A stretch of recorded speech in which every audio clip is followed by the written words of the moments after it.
I think there's many things going on, and I think the connection and the trail that I followed had the connection with our forest people. But I also, initially followed the trail of those that might be from the cosmos. Welcome to A Flash of Beauty, the podcast, an audio experience dedicated to the further exploration of Bigfoot and the people Bigfoot has revealed itself to. What started with a documentary of eyewitness testimony and expert analysis has now led the film's crew deeper down the path to follow up with those whose lives are forever changed by this cloaked reality. Tune in weekly to join me, your host, Tobe Johnson, and my co-host, Jill Remensnyder, as we go back into the trees to sit down once more with our guest in search of the truth, no matter how strange.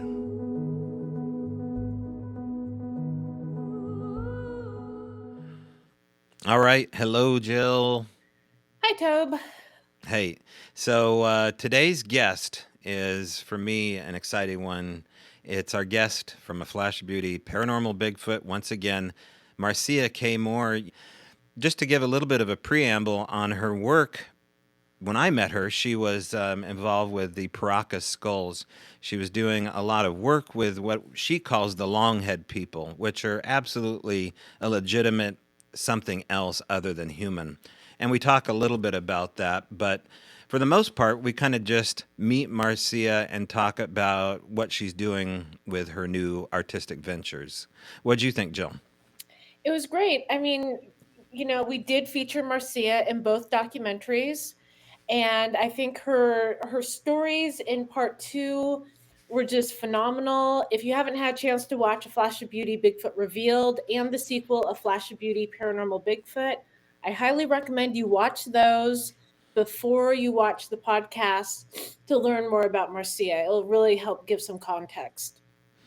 Yeah, absolutely. And watch, the whole interview. We hope you watch it to the very end there because we talk a little bit about what happened to Marcia. She's part of, the populace that got hit by this huge hurricane that passed through North Carolina. And we talk a little bit how you can help her, what the current status is. So if you're a fan of her work and know a little bit about her story, yeah, we do check in on her as well. And it looks like she's going to have a fantastic 2025. So, let's get into it. I don't want to give too much away, Jill, with our interview with our guest today, Marcia K. Moore. Sounds good. Well, hello, Marcia K. Moore and Jill Remensnyder. How is everyone? Good, real good. Doing good. Yeah. Well, it's great to have both of you on the line here, but I see Jill every week. Marcia, it's been a minute, and for those who don't know Marcia, you probably recognize her again from the documentary A Flash of Beauty, Paranormal Bigfoot, and you've just kind of been all over the place, all over the world, all over America in particular the last couple of years. You used to be a resident of Washington State, so I would see you periodically, and we'd have our little adventures periodically, but now you're a transplant in North Carolina, and if I had one way to describe Marcia, would probably be, she's kind of like the Indiana Jane of the mystery school world. So it's an honor to talk to you here, and I appreciate you doing this with us. Oh my gosh. Well, I'm honored to receive that title. And I think I might need to make a hat or something, or You a would need a t-shirt. hat. Yes, a bullwhip at least. Yeah. Yeah. How are you doing, Jill? You're out on the East Coast at this time too. You're not in your regular spot, just so people know. People that are watching at No. home, they're like, "What are those Venetian blinds? She's got incredible taste. What's she doing with Venetian vertical blinds?" Well, don't be fooled by the Oh, gauzy background. No, yeah, we are in New Brunswick. okay. We are on an adventure. Yeah. And how's that I'll leave it at adventure? that. Yeah. You're well, I guess it's a super top secret thing. We don't have to get into it, but Marcia, boy, oh boy. So the last time you and I were talking, you were packing up, heading to North Carolina, and you're about to make a pretty big transition as an artist. Would you call yourself primarily an artist, right? I guess I would call myself an artist. Yes, but I mean, Yeah. primarily, you've worn many hats though, and I'm trying not to give up too Well, much about. Go I ahead. always just kind of say artist slash, I used to say artist slash researcher, but now I just say artist. Yeah, I mean, this is what you do for a living. You know, you're a fantastic sculptor, and I often refer to you as a forensic sculptor of like forgotten races or forgotten people. And in the terms that I met you, it was at a Bigfoot conference, and you had molded some elongated skull people that we know as the Paracas people from South America, and you basically forensically take these heads, although you're not a forensic artist by like discipline, you have practiced as such, and you take these reconstructed skulls of these mysterious people that are not cradle boarded, and you basically show what they would have looked like, if they're around in contemporary times. Is that about right? That's correct. That's absolutely right. And as an artist, that's where can be called an artist. Um, I did exactly what you said. I learned the discipline of forensics just through, you know, Googling and YouTubing information. I thought, I know enough about anatomy that I can do this. And that's exactly what I did. And I figured out, most of these reconstructions are just interpretations. So that's what I am doing. I'm interpreting. I'm reclaiming lost history and putting a face to it. And I think it helps people just give a face to something that has not had a face for such a long time. And the elongated skulls never had a face. Nobody reconstructed these faces. Well, you use the word reclaiming, and we're going to talk about where you are right now, reclaiming stuff. But that's kind of like the perfect description for what you're doing. But you're also an expert at visual effects, digital uh, effects, reconstruction of the same things here, and you're doing giant canvas prints of these reconstructions as well. Um, and those blow people's minds away to the point where you've worked on television shows periodically showing, exactly this hidden history in America primarily, right? Yeah, there were a couple episodes that I worked with the History Channel, specifically Ancient Aliens. Right. And that was a way for me to really expand that audience, regardless of the platform. I always felt like, the audience needs this information, and it helped immensely. I mean, it reached a large group of people. And then all of these reconstructions that I was working on really went global, and people from around the world, specifically researchers from different continents, would reach out to me and ask me in detail about, what I was doing. And basically what made me different from, maybe your mainstream or your licensed forensic artist was that I was reclaiming these faces in a way that seemed like they almost brought back the soul. And I think that's what people really, that's what felt good about these. It wasn't like just a piece of clay that just kind of sat there. It actually had an essence of bringing back a real person and bringing back the soul, like it almost was there, it was alive. And so that was known globally, and I did that for about 12 years actually. And I worked along with Brian Forrester initially, who's down in Peru. And he would send me photos, or we would have resin reconstructions that I was given. And then I learned the aspect of the 3D sculpting around this, and then also the traditional forensics around it. So I had both physical and 3D going. Yeah. Um, I don't want to steal the limelight here. I've got tons of questions for Marcia, Jill, so you just interrupt me if you want to take over. Okay, I do have a quick question though, Marcia. Uh, since you do work, hands-on sculpting, but also using the technology aspect too, do you find is there a disconnect for you working into 3D in like the tech, like the computer programs versus being able to lay your hands on the clay and sculpting it? Yeah, that's a great question, because initially that's all I had was kind of the 3D sculpture software, and there was a disconnect. But at the same time, it worked, and I was getting a lot of success from that. And I had noticed that, globally, when you look at our ancient sites, specifically Egypt, a lot of the work that has been created in that area, I would look at those sculptures, those big monolithic sculptures, and I'm like, this is too, they're so symmetrical that it's almost like they took 3D software, because when you're working with 3D software, you can literally, whatever you're creating on one side, you can mirror it on the other side. And that's exactly how a lot of these sculptures, specifically in Egypt, look. And I would dive into some of the researchers' answers on that, and they said, yeah, most definitely that they had access to,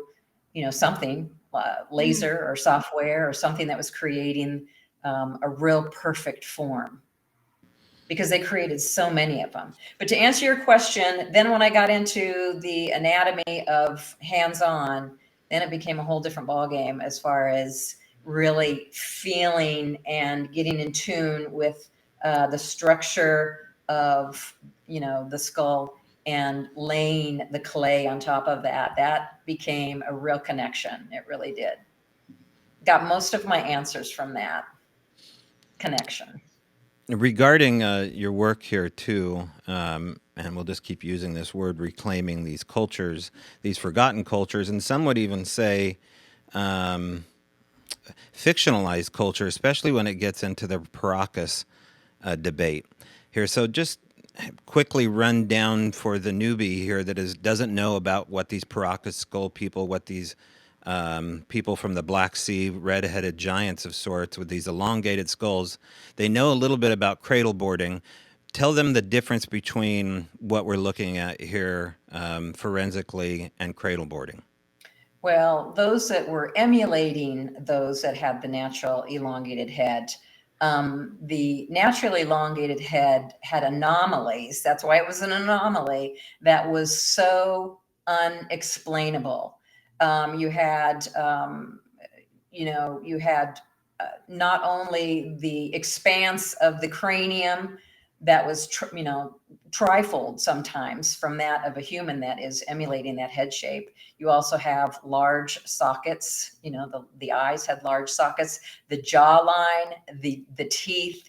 I spent a lot of time in dental as far as the laboratories and reconstructing mouths. And I never, when I had one of those skulls around me, never could understand if it was a female or a male. There was no rhyme or reason to it. There was also, you had the sutures on top. You only had 2 opposed to 3 that humans have.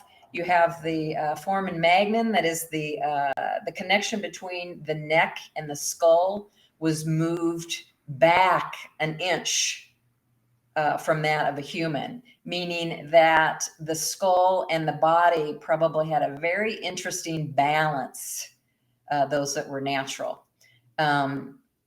Form follows function. So it would have been very interesting to have seen these entities walk and talk.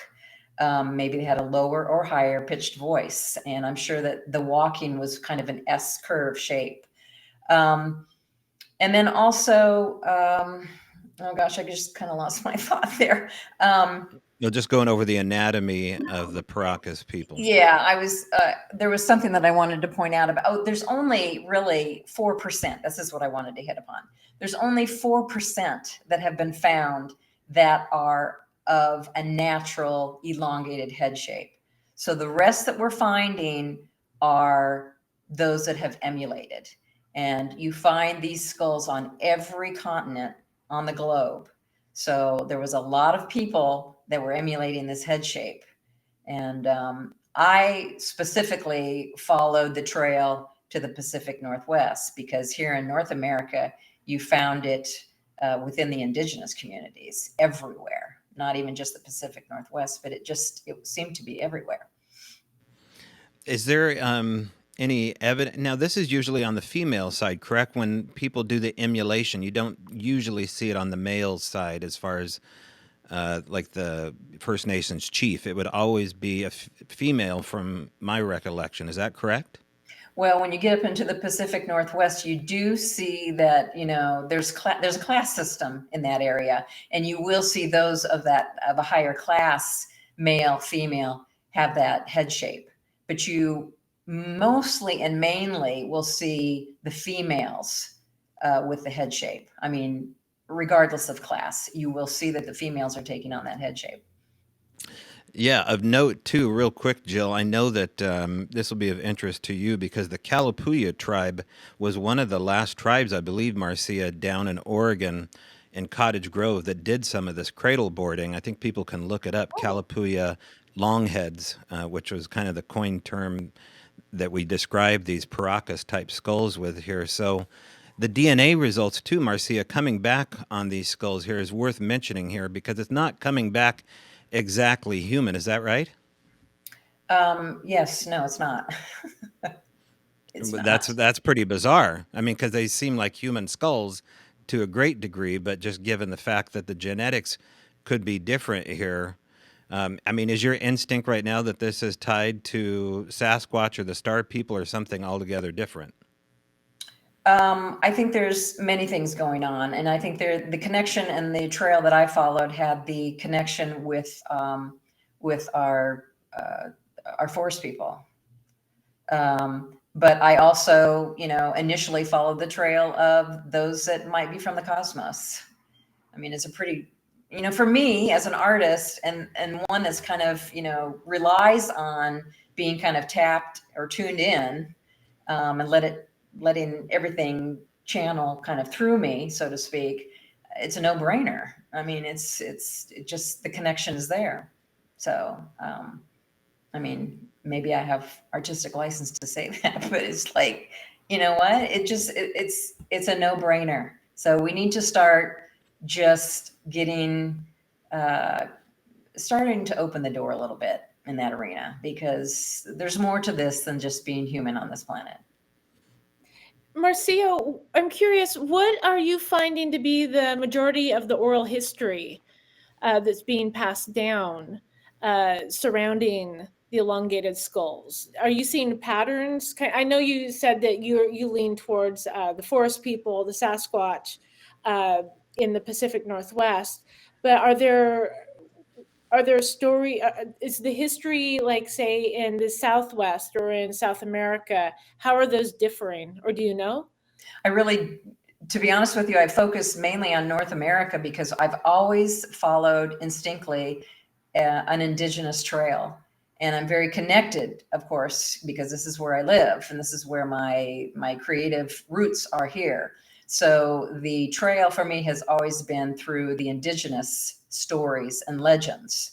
And when you get up into the Pacific Northwest, there again, you know, a lot of, I mean, all you have to do is observe the culture. A lot of the family crests have to do with the wild man and the wild woman. A lot of the aesthetics, the masks that they create have to do with the wild man and the wild woman. They're emulating what has been a part of their culture for a very long time. So it's there again, it's something that's just, it's been that way for a long time. I mean, and it's also associated with what seems like a royal standing of some kind, especially if we're to look at places like Egypt as possibly being related to these long heads, just given the headdress that they had. Is that your instinct? And is there any evidence that these mummies or sarcophagus or royal bloodlines in Egypt were also long heads? From what we can tell from the sculptural pieces, absolutely. And globally, you see that everywhere. Now, when you go up into the Pacific Northwest, you know, what was so interesting for me and so different for me in the Pacific Northwest was that the indigenous peoples created the head shape a little bit different than those of royalty that you see globally. It took on more of what is called a sugar loaf. head shape. And so it was more of a crested head shape. And when I would ask elders about this, they would say, we were emulating the forest people. We wanted to have that connection. We wanted to be able to do what they can do. And that is essentially, walk into the next density, so to speak, vibrate, expand, so to speak. So that's what they did.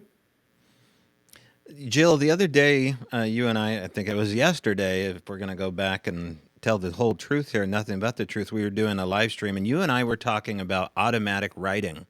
Now, Marcia, you do something that reminds me of automatic writing. You do it with a Sharpie, and it's present behind you right now.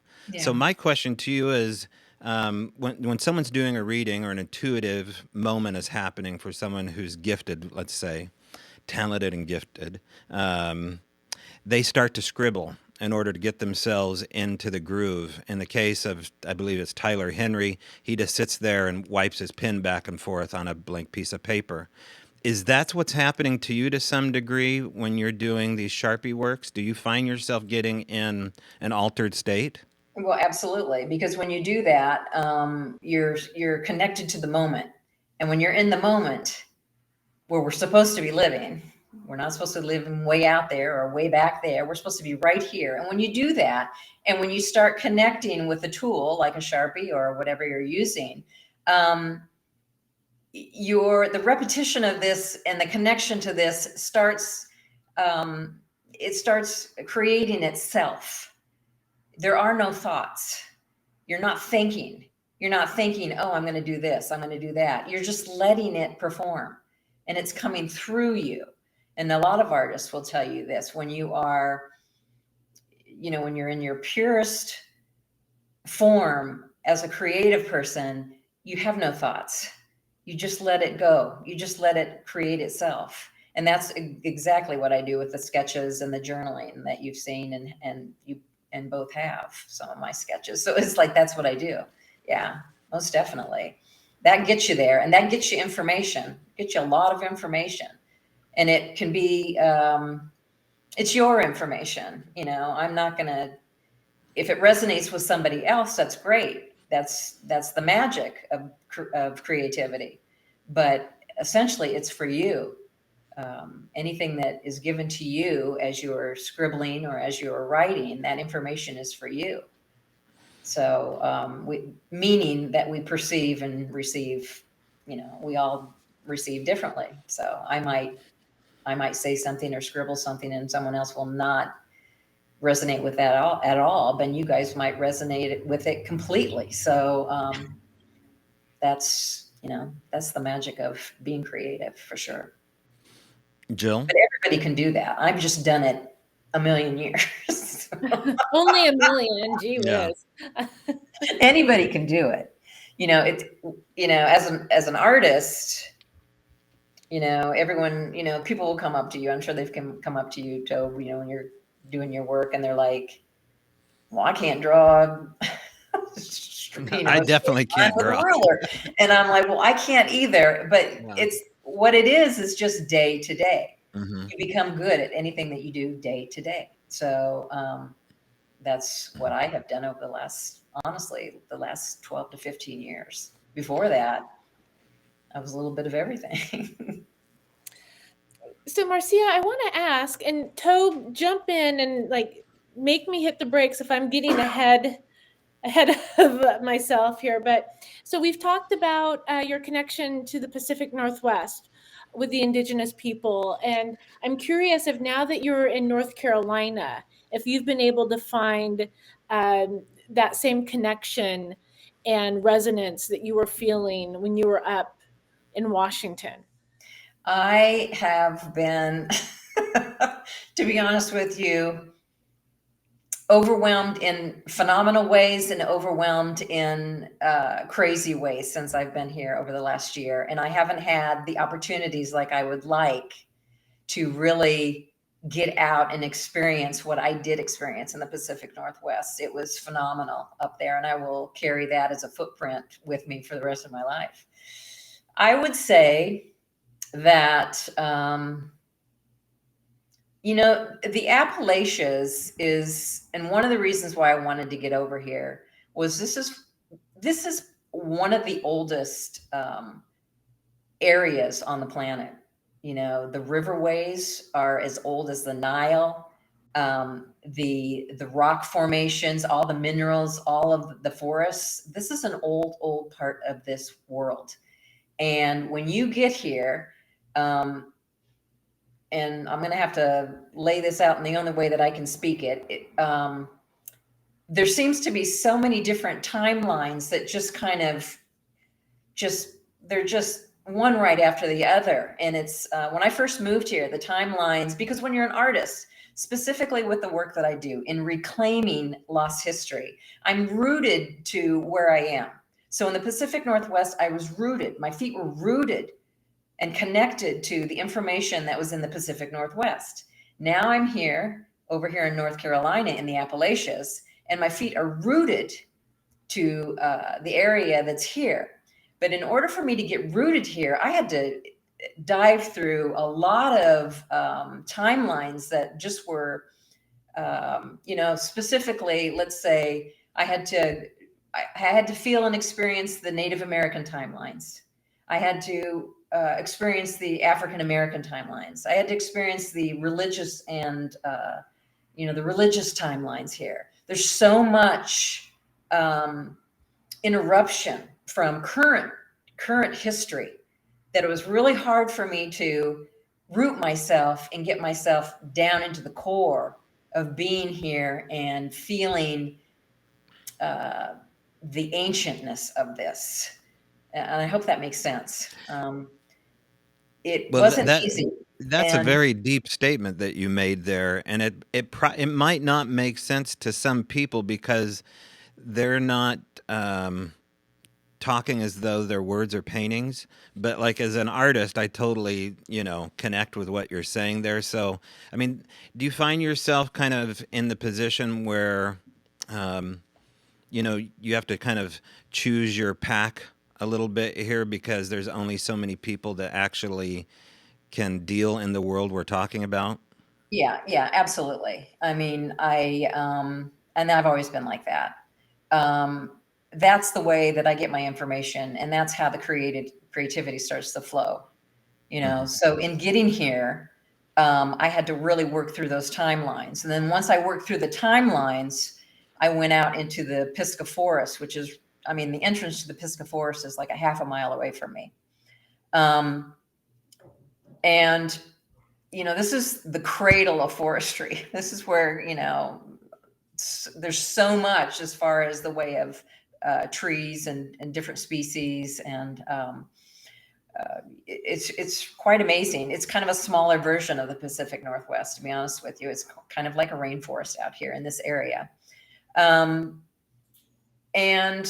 I think that, when I started to hit the trail and started to get connected immediately. Now, see, remember, your audience won't remember this, but about 2 or 3 years ago, I popped a calf and I couldn't walk. Remember that, Tobe? I couldn't walk. And Pickleball. and it took me a long time to heal from that. It has still taken a long time because it had kind of settled into my foot, and I just couldn't walk like I used to. And that really hindered me from going out and getting on the trail. But the connection that I got from our forest people, and the audience can believe this or not, was you don't have to go out into the forest. We will come to you. And I was amazed as I would drive through the Pisgah Forest. That's exactly what happened. All the structures started to come to me right beside the road. And I didn't even have to get out of my truck. I was like, I am seeing full-blown structures that nobody is even seeing right by the ranger station in perfect sight. And nobody's seeing these, and they're just being displayed right by the road. You don't have to come out into the forest. We will come to you. That is the connection that I received. And from that, also as an artist, you bring your world, my world is in this studio, in this home, in this studio. So I bring the essence of all that into my studio every moment. I am in it every moment. So I don't even have to be out in the forest. It comes to me. So whatever I start to create, it will create itself. And essentially what happened, and I'll talk about the Tiresquatch if you want me to talk about that and how that kind of created itself. Yeah. Um, Yeah. yeah. Okay. Please So do. as a forensic artist, as an artist that was kind of an artist researcher with the elongated heads and the giants and the forest people or the primal people, that's kind of what I was known for. And like I said, that globally reached an audience, even on the History Channel, Ancient Aliens. No one was ready for this information, even globally, other than those that were researching it. It was a very small percentage. I mean, it was just like boom. Not very many people understood it. So for the last 12 years, I have all this information, and I will keep my website up if anybody wants to see it. I've got so many creative pieces that are reclaiming a lot of these anomalies that we're talking about. But anyway, when I got here to the Pisgah Forest, it's like I was just kind of guided to Pisgah Forest. And what is in Pisgah Forest? Well, people love to hike and mainly bike here. I mean, it is a huge biking community, mountain biking and road biking. A friend of mine had shown me some tire sculpture work that was done, I think, down in Mexico. And he said, you should do this. Looks like, something that you would be interested in. And I'm like, yeah, I don't think so. I'm in my 60s. I don't want to do any of this kind of stuff that's that physical. But when I got down here, and I saw all of this activity around me that was just like, oh my gosh, the biking community is just like amazing down here. And I thought, I could do this. And instead of the audience being this small, I could expand this audience by reclaiming old bike tires in a way that will make these sculptures that will force people to look at these, the thing was Tiresquatch. I wanted to make an 8-foot Sasquatch. And I thought to myself, if I can make that out of bike tires, people will be forced to take a look at that. And whether it's folklore to them, or whether they understand it or don't understand it, or they have a little inkling about it, it will force them to take a deeper look into it. And I have to tell you, last May, I created the first Sasquatch that's 8 foot tall. And he sits right out here in front of my studio home. There you And go. yeah, there he is. Right, there he is right there. And people will drive by and they will either honk or they will pull in the parking lot and they will stop and they will take a photo and they will ask questions. It has been phenomenal, and the support from this community has been phenomenal around it. But it started this new it started a new conversation, which I was just really excited about, because people like the guy that mows my lawn, he got off his lawnmower one day. He's probably in his 30s, and he goes, "Do you believe in this?" And I said, "Yeah, I do believe in it." And he kind of looked one way and he looked the other, and he goes, when I was 7 years old, Mm-hmm. and that's what it's going to do. And that is what it's doing. People are starting to talk when they couldn't talk before, because, he was 7 years old. He said, I saw a Sasquatch and it came in the yard and it did this, that, and the other thing. And then everyone poo-pooed it and said, no, you didn't see that. And I just tucked it away. He said, so do you believe this? And I went, yes, I do believe it. And he told me his story, and he got so excited. He got giddy like that 7-year-old. I had never seen a grown man just jump up and down. This is what Tiresquatch is going to do for this part of the world.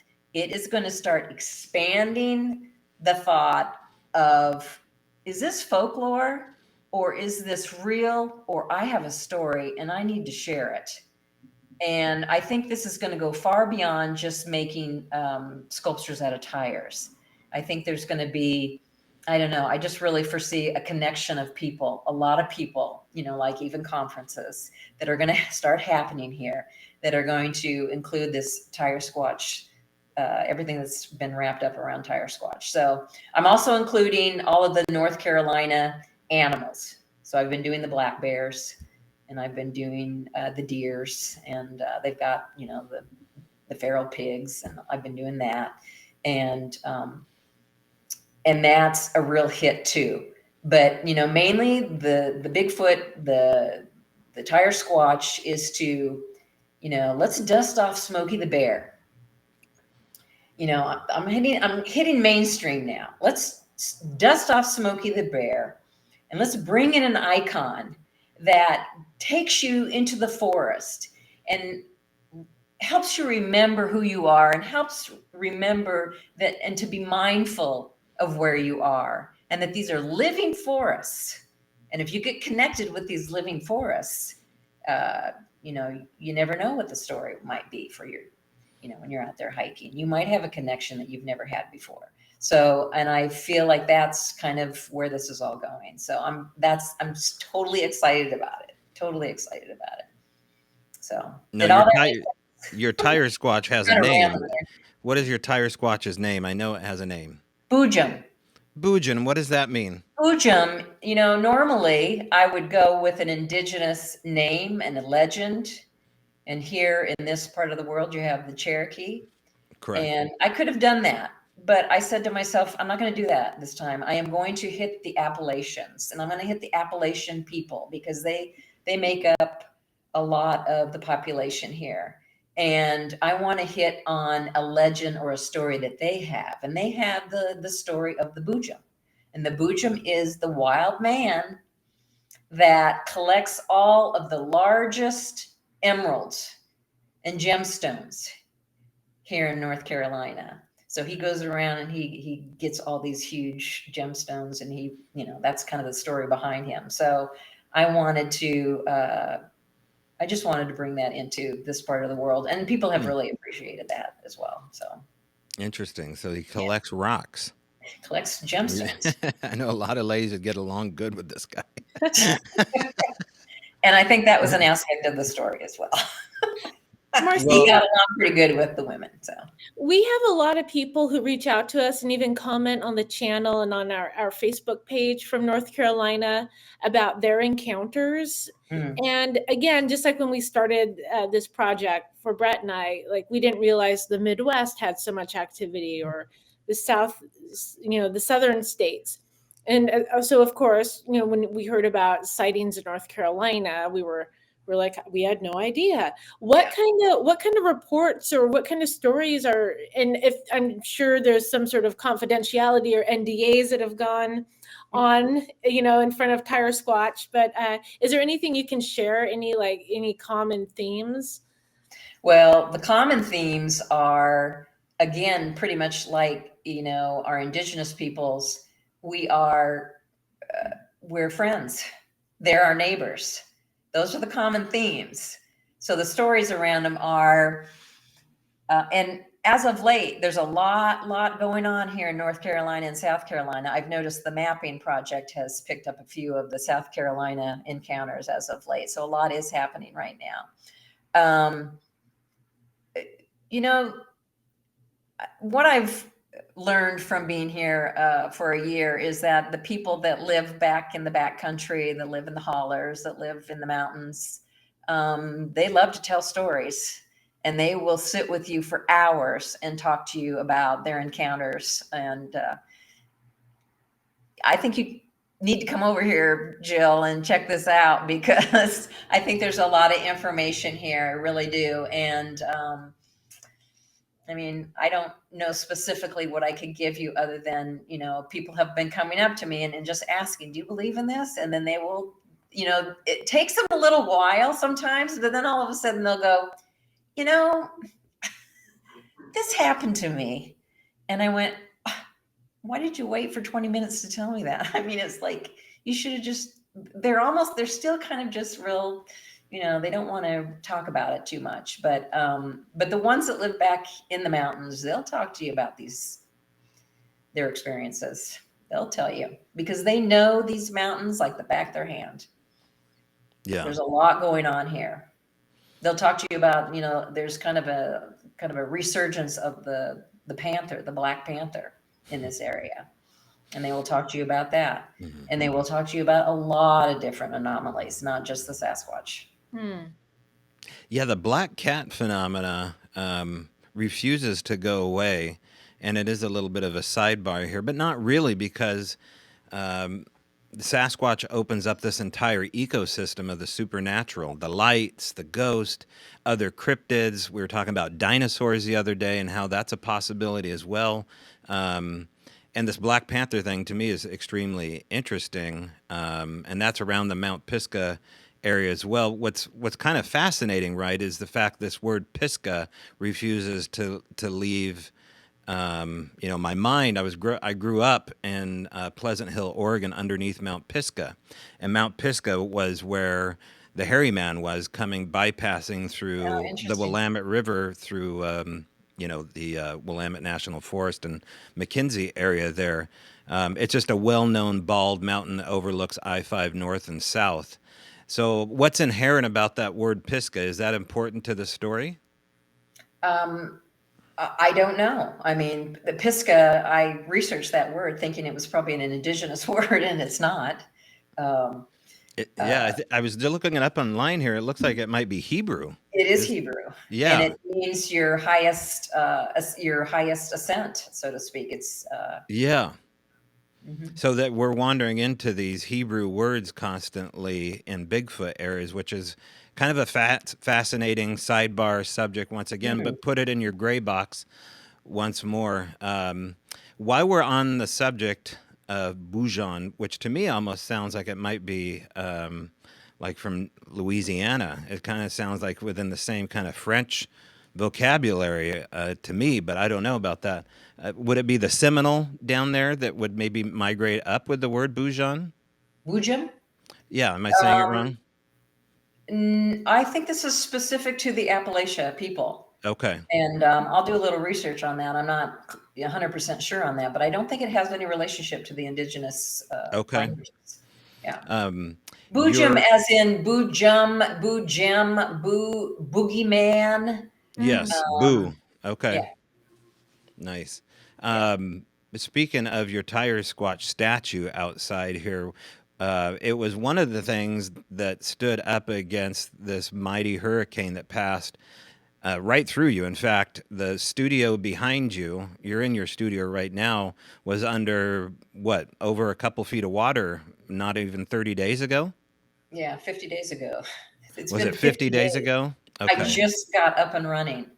Yeah, that was a very strange event because I didn't really think too much about it. I lived in Florida for 15 years, so hurricanes, I was like, okay, there seems to be a hurricane that's forming. Maybe it'll come this way. Maybe, usually by the time it hits land, it just kind of dies down. So I didn't give it too much thought. I did get some money from the bank and filled up my truck and got some food. Kind of just the normal thing. So I just did that kind of, just like, well, I've done that a million times. So I just did that. And it really felt like this hurricane was going to veer off and head towards kind of Tennessee and go that direction out west. Did not. I woke up in the morning and I looked on the phone and I went, the eye of that storm is headed right towards me. And probably actually saved me because it was the eye. It went right through Pisgah Forest, the Brevard area, and the bands that were just whipping around 100 miles an hour went up through Asheville and surrounding, and they just got, they were toast. I mean, I had so many people text me from those areas using that word. We're toast. Yeah. And I was just like, oh my gosh, I had no idea. I honestly was so worried because there were a lot of, the rain bands as they get going in the wind. There was a lot of wind and there was a lot of rain. And I was like, who would have thought here in the North Carolina mountains, and I have a creek that's just off to the side of this building. And like I said, it usually is about 6 inches deep the whole year. And that filled up like a raging river. And it broke its bank. And I watched that, and it came into my home within probably 2 minutes time. And electricity went off. And I shut the doors that I needed to. And all my tires that I have are in boxes at the time, they were anyway. And I had about 12 of those big boxes full of tires, and I shoved them up against that door. And all I could think of was get everything up as fast as I could, in case the electricity should happen to just accidentally come back on. I wanted to get out of there. But it came up probably not quite as much as you said, but it was about, I mean, the drywall has been about a foot and a half repair, maybe a couple of feet. So it really took me down. I was 2 weeks away from having an open studio that was going to showcase all of this. And when that happened, I just went, I didn't know what to think, to be honest with you. I didn't even, part of me just wanted to give up. I was like, I don't think I could physically. Over the last year, I had been creating so much. And then to think I had to go through all this and get, everything up and running again. I was like, I don't think I can do this. I don't physically think I can do it, let alone emotionally think I can do it. But anyway, I watched that Sasquatch outside, and I was like, that was the thing I was worried about. I was like, please don't blow down. Please don't blow down. I don't want you to blow down. That Tiresquatch didn't move a quarter of an inch. It didn't even move. Now, he did have some gemstones, really big gemstones in his hand, and those blew out of his hand, and I watched those blow across the yard. So the water came in, and when it started to get about just a little bit below the door of my pickup truck, I said, I'm out of here. That's the only thing that I didn't want to lose my pickup truck too. So I'm like, I'm gone. So I left, and I have a friend that's about 4 minutes away. And I went over and saw her that morning, and I said, I just got flooded out. And she had no damage at all. She was in the Brevard area. Nothing happened there. Still had electricity, had no problem. I did not know. I thought maybe I was worst case scenario, to be honest with you. I had no idea what had just happened up in Asheville and Banner Elk and Boone and Black Mountain and all those areas. They were devastated, and they're still devastated. It's horrible.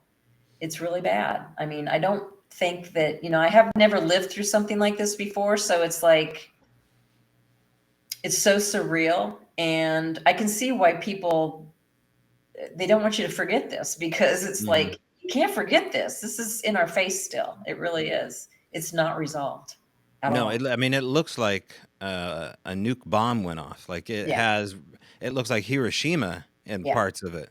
And the people are kind of devastated in the same way, because it's not only just devastated the fact that they have no home, but now the landscape, they can't grow on it. It's probably toxic in some place, just because of that. But if you haven't looked at some of the drone footage, there's incredible drone footage that people have gotten within the week or two of the devastation there. When there's natural disasters like this, one of the things that periodically happens is that there's events, sky events, it seemed like mainly UFOs and lights. Now, you are not too far from the Brown Mountain Lights, and it seems like there's an uptick of the Brown Mountain Lights in and around that general area there. Do you think there's a connection, or what's up with that? Well, I have heard that there is more than not a connection, because a lot of people have been talking a lot about what they're seeing in the skies as of late. And I had noticed that those brown lights, those orbs, have been, like you said, on the upscale, so to speak. And I would love to, and I will get over there at some point to kind of check that out on my own.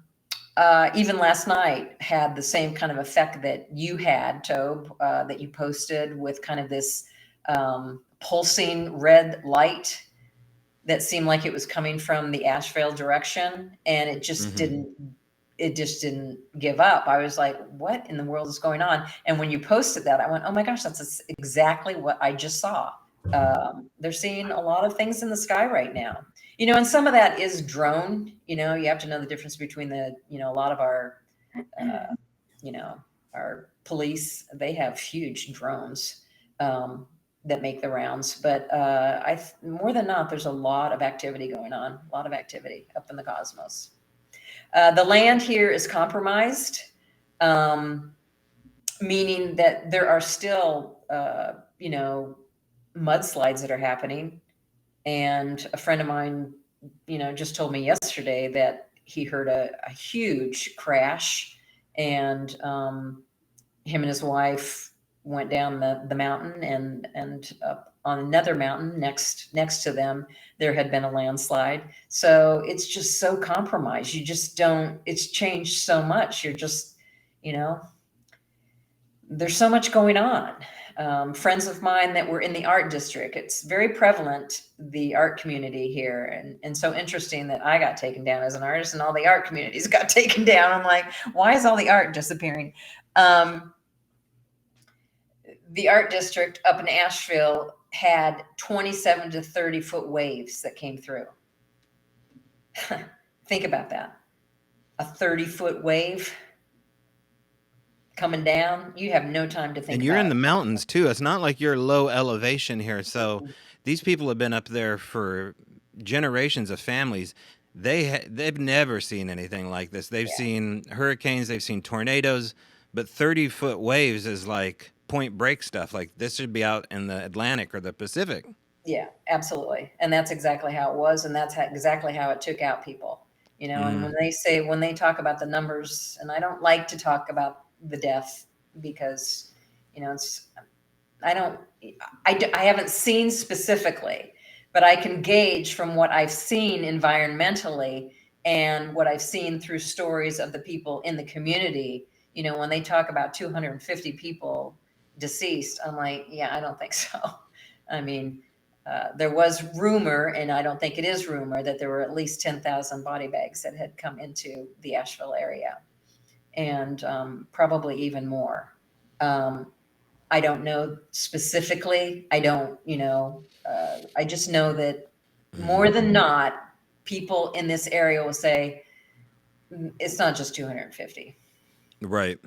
It's Well, a lot. I mean, it's hard to think that everything is a natural disaster when there's a lot of other excuses for calamities like this, and people can look into this on their own. But given the area where you're at, there's a lot of underground things going on near you, as far as bases and whatnot, especially in Tennessee. Have you seen any of these underground bunkers that are supposedly around the Carolinas, Tennessee, these underground cities? I have not seen them. I have heard a lot about them, and I Okay. have a friend that I would definitely interview her. She knows a lot about this information. Okay. There's a lot going on here. Absolutely. And so are the booms, the mystery booms, those kind of sounds also a part of the narrative living in the Carolinas, like one of the lesser talked about phenomena with Bigfoot is underground drilling or underground machinery work. Is that also something being talked about?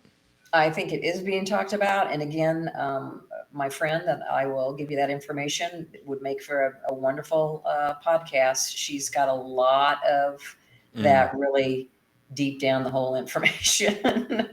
So I Right. would never be able to give you the information like she can. Let's put it that way. I mean, Jill, it kind of reminds me of Franzoni, the kind of stuff that he's talking about, right? I mean, he has the phrase of the century, as far as I'm concerned, saying the number one place for Bigfoot is in Washington D.C., and that's Yep. just a stone's throw away. I mean, I was at a base, Camp Jackson, for about a year, and would take a trip to D.C.